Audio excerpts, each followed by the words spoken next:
who died, all of them happened to be the Luo community. I am a national leader, Mr. Speaker, and I don't want to tribalize this just because I happen to come from that area. It is indeed wrong to tribalize this kind of conflict because that kind of ethnic wrangle can end up bringing down a nation. But Mr. Speaker, I must say that the kind of silence that we have seen in the presidency on the issue of Sondu is wanting.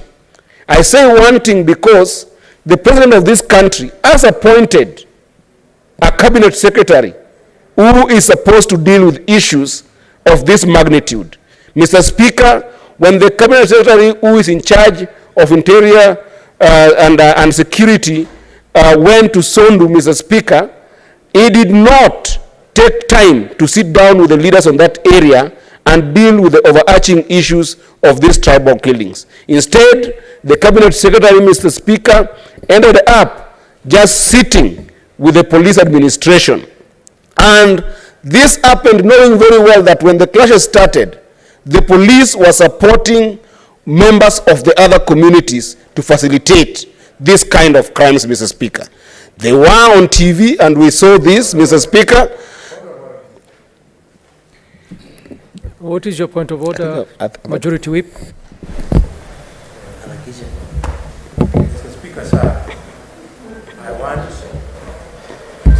under Standing Order number 105, to appeal to my colleague, even if he has grounds for substantiation. Let this motion, Mr. Speaker, bring us together. This motion, Mr. Speaker, contribute towards peace. But, Mr. Speaker, when we use this floor to then state categorically that the police is aiding one tribe against the other one, we are not rising to the level of this House. I do not think that any police commander has the capacity to see two youths and say these ones are Luos and these ones are Kalenjins. It's the wrong way to go. I appeal to my brother, that is not the route. Otherwise, tomorrow we shall count more bodies, I tell you.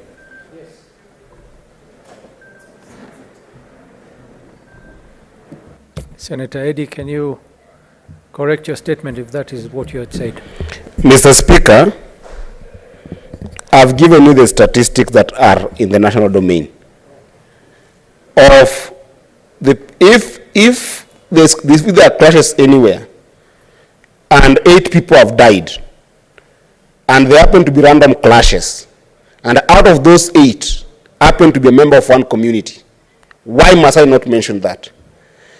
Honorable Boni Aluale, as we speak right now, the formal border, as formal as is in government, of these two conflicting communities, Senator is Eddy, right. You will address the Speaker, not Boni Kalwale. Thank you, Mr. Speaker. Mr. Speaker, I want to inform my brother, Honorable Boni Aluale, that the border of the two warring communities is right at behind Olo Primary in Nyakach. And that is about 1 kilometer away from the Kisii Ahero Tarmac Road. As we speak right now, the police are at the Tarmac Road. They are not at the border where the clashes are happening. What is that supposed to mean? It means that it aids one community against the other. And one of the prayers that I wanted to invite us as a Senate to do, very, very honestly, is to make sure that the police infrastructure in that border region is changed completely.